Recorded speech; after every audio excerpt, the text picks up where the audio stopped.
Something I don't normally do on my channel, an unboxing video of Blood Rage. Now when this arrived in the office earlier, I did remove all the cellophane just to make this go a bit quicker, because I hate those unboxing videos where it takes 30 seconds in, they've not even opened the box yet and they're fighting the cellophane, so I'm racing the 30-second mark. Here goes.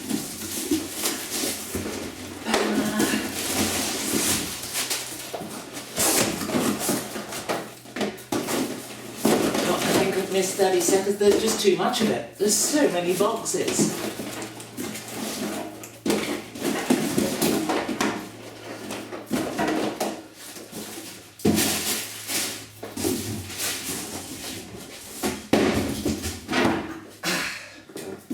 So this is Blood Rage with all of the Kickstarter extras except the art book. I didn't get the art book. So we've got here the main game. The Wild Boar Clan expansion. I have the 5th player clan expansion. Wolfman, the Gods of Asgard,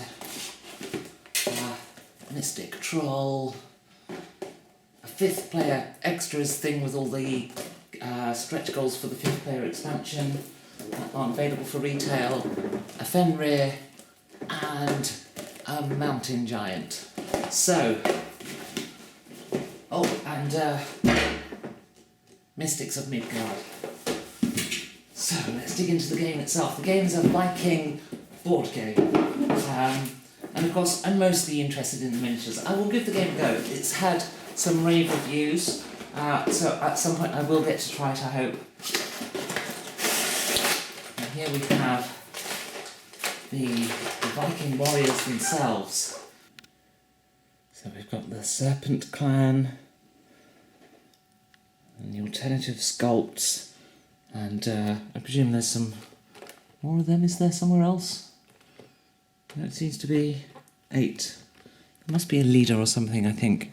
Ah yes, there's the leader.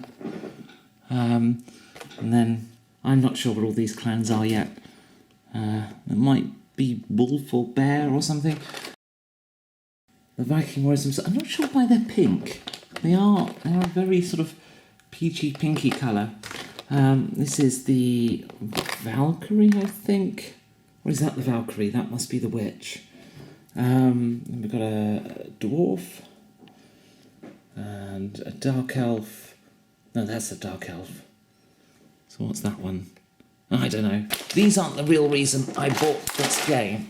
The real reason I bought it is for what's in this box.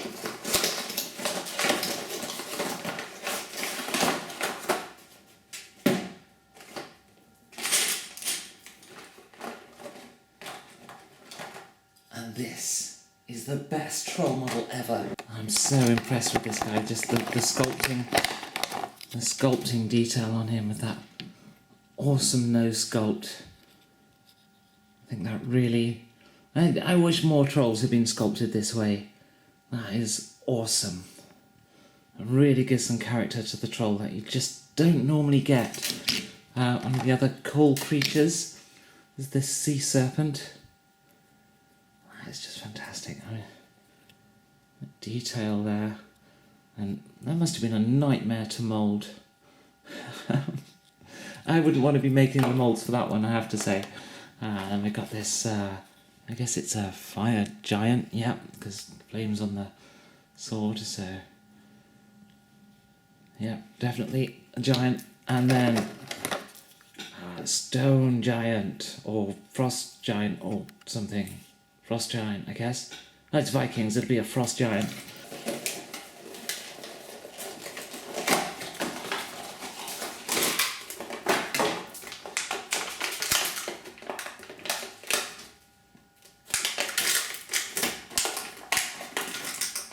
Oh, they've sellotaped this one in, okay. There we go, a Mystic Troll.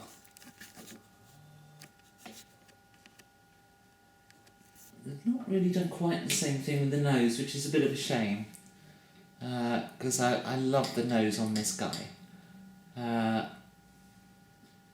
That's more of a conventional nose.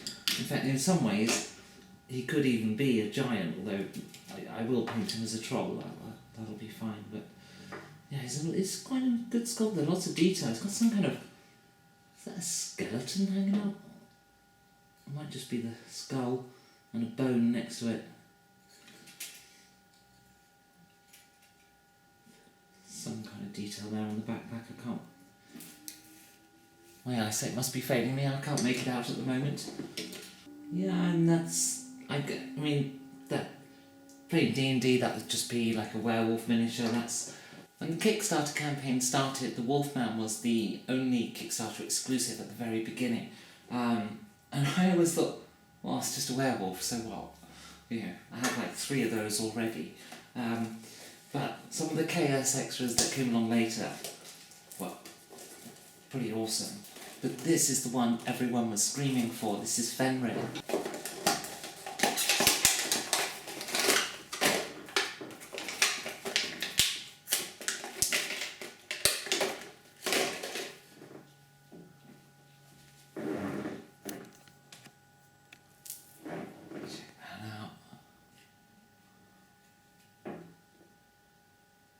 I'm loving this. That is a big wolf. So I just want to compare this guy to some D&D wolves. Here we've got Fenrir, and this is a D&D wolf. I'm going to zoom out just so you can see it. And there's another one. He's proper big. Yeah, you know he's the bringer of Ragnarok, don't you? Right, so here's another Chaos exclusive, Mountain Giant.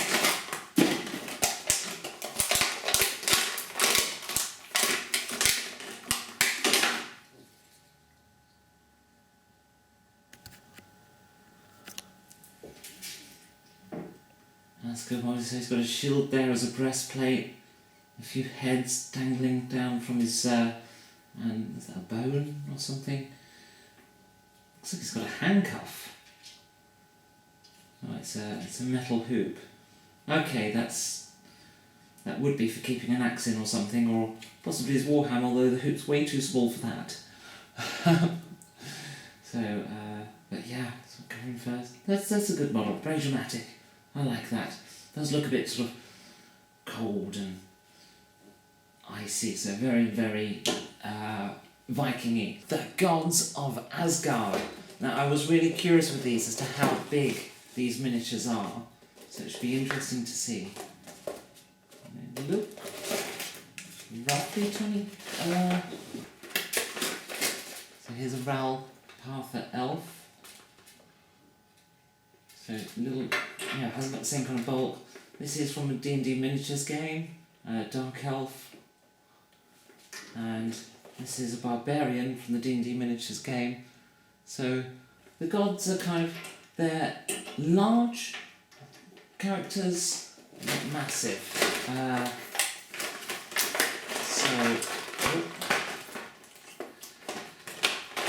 what have we got here? So this will be Freya. If you just compare these to the ordinary Vikings, they are comparable scale. You see there? And well, here we've got Loki.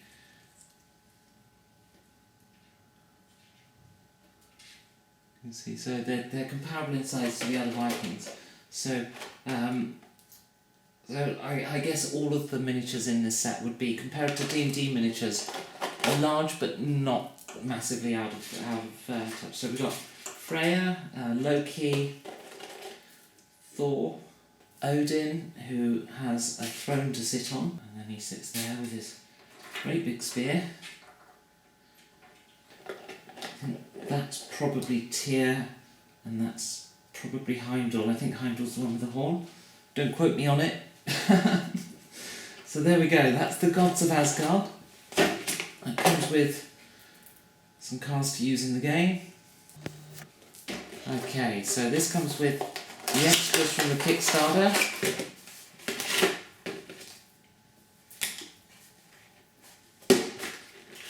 So that's the sculpted clan tokens. I'll just zoom in. Sculpted clan tokens and alternative sculpts of the dwarf, the dark elf, and I don't know, but as far as I'm concerned, it's another hero to use in my D&D campaigns.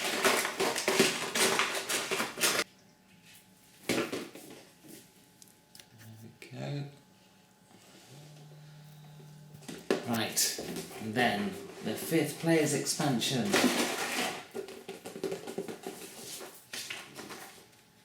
Rules for a 5-player game. Near in the rule book. Some extra cards. Okay. This is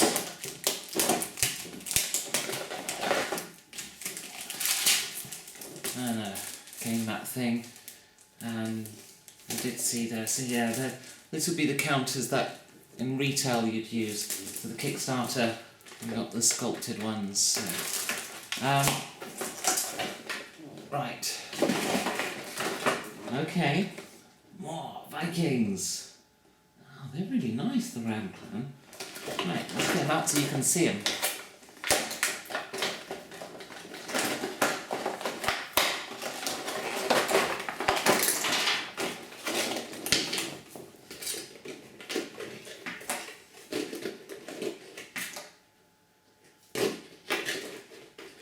So, 4 each of these 2 warriors and 1 leader. The big staff.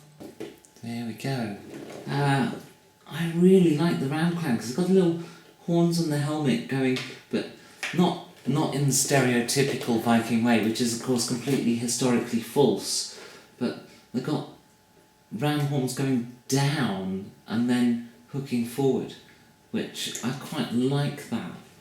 Of course, horned helmet's completely un-Viking, total lie of history, that one.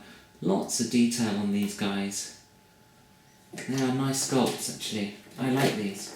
And lastly, Wild Boar expansion. So this doesn't allow you to add an extra player to the Blood Rage game. I think it's a KS thing. It's just an alternative clan to use. Of course, I can see lots of people with this set just using it as an extra anyway. Having the 6-player games, which probably won't be terribly balanced. But if you've got 6 people, you've got 6 people. So there's lots of KS unique sculpts in here. And I don't know if these are coming out in retail or not. So we've got this very dramatic warrior pose here. Is running forward. It's very dramatic with the twin axes. Florentine fighting style. Wouldn't have come around till much later. This guy's got he's got a warhammer with looks like 2 daggers taped to it or something, strapped on some kind of cover on the warhammer. So a leather cover with 2 spikes as part of it. Very odd. Historical detail, not necessarily accurate here. We've got a couple of shaman. Have I opened the shamans yet? I don't think I've opened the shamans yet. I think they're underneath stuff. So, there must be a face there. Oh, there's the face.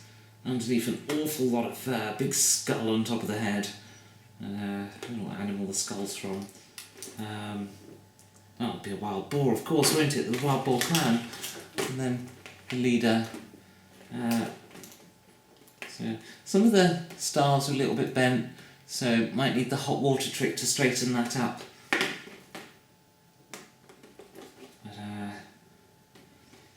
big war axe on his back. Axe head's far too big in all fantasy miniatures. Even the Viking Danax had a much smaller head than this. But yeah, historical accuracy has never really been a part of fantasy gaming. It's also got some kind of longsword there. And another sword on the front, so no Lancey axes, which is a type of sword, a Viking type of, it's of the era. So whoever made these probably didn't know much about the history of it, but that's fine. So then we've got this, what head's that on? Some kind of animal head. I couldn't say what, wolf head? Could be wolf. We've got, what's this? Looks like a bird of some description. I don't know. Serpent Clan. Attached Actually, you could use that as a miniature in its own right in a D&D game, a little tiny snake thing. Slightly stylised head, very, Viking era. Get the wild boar counters. So this is all stuff I don't think will be in the retail box, and then a big claw, so I presume that's the bear or something, bear clan. Got this little rune stone, which I shall paint up and put in my scenery collection. Put all my other Viking rune stones. I've got several of them now. Some I sculpted myself and some I bought from Thomarillion. This is the whose turn is it counter. Sort of hand coming up out of the ground with an axe in. And this, I can't remember what this was for. Marking what the age is, I think. So 3 drinking horns. So that's quite a cool set there. Now, the last box, I think, unless I've already done it, is the Mystics of Midgard. Yeah, it's still in here, right. So again, a little rules addendum, so I don't know why it's not all in the book. Some cards, which I don't worry about. Bases for all the clans. Get bases in various ones of these. And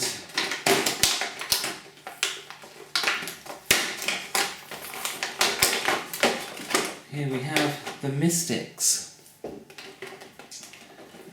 So that's, the bird would be the raven. This is the Raven clan.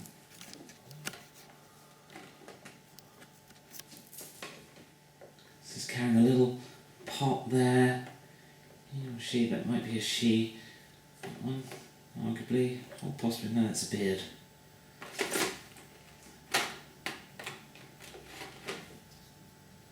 Yeah, again, they would probably more correctly be called a shaman in historic terms, and probably more likely to be female.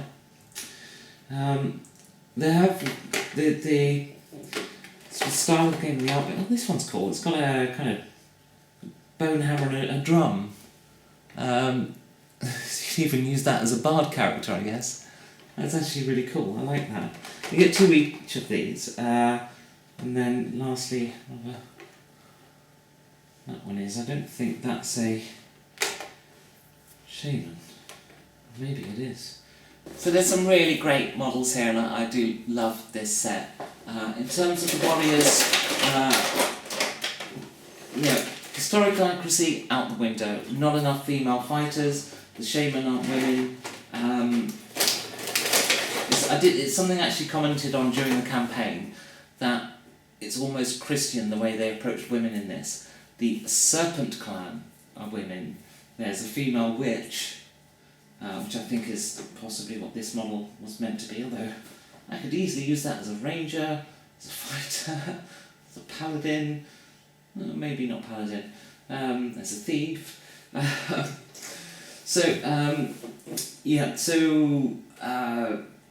But aside from that,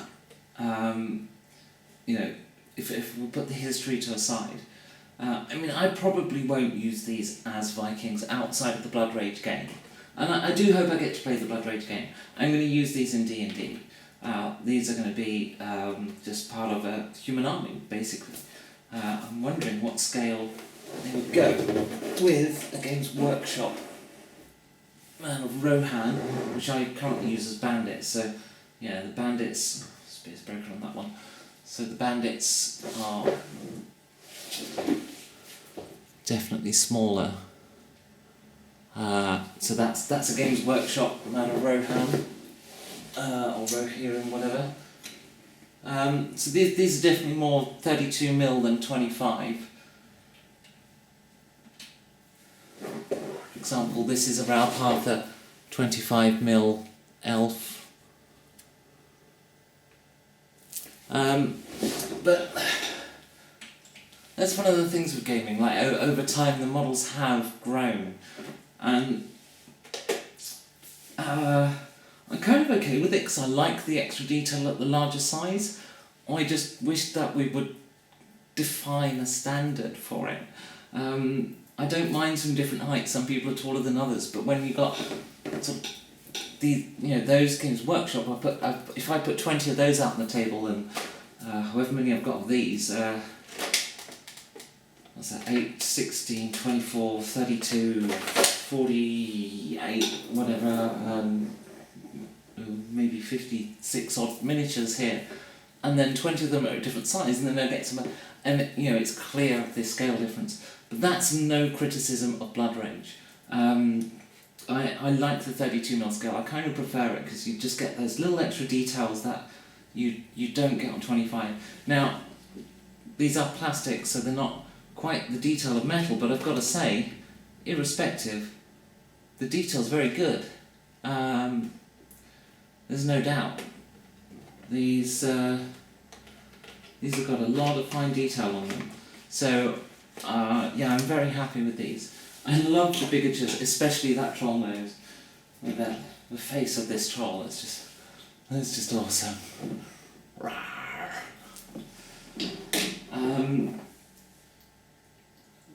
The gods, really cool, because, I will paint them up as gods rather than as player characters or anything. Thor is a big chap. And I will use them as that pantheon in my current campaign. In fact, I've already introduced them into my current campaign of D&D, just because I knew I was getting the models soon. So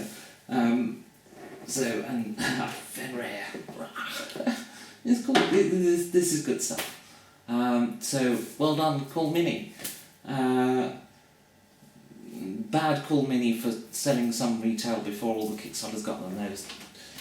Did 100 sets really break your business model selling them at Gen Con?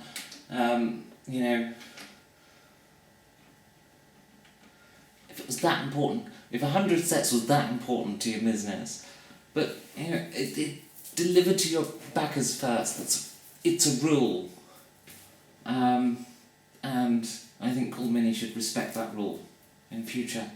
Very disappointing that some people have had this for months already. And I've only just received it today. But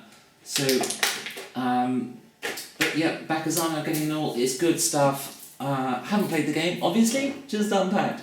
But I am looking forward to playing it, and so maybe I'll do a proper review at some time. So for the moment, that's my unboxing. I hope you like it.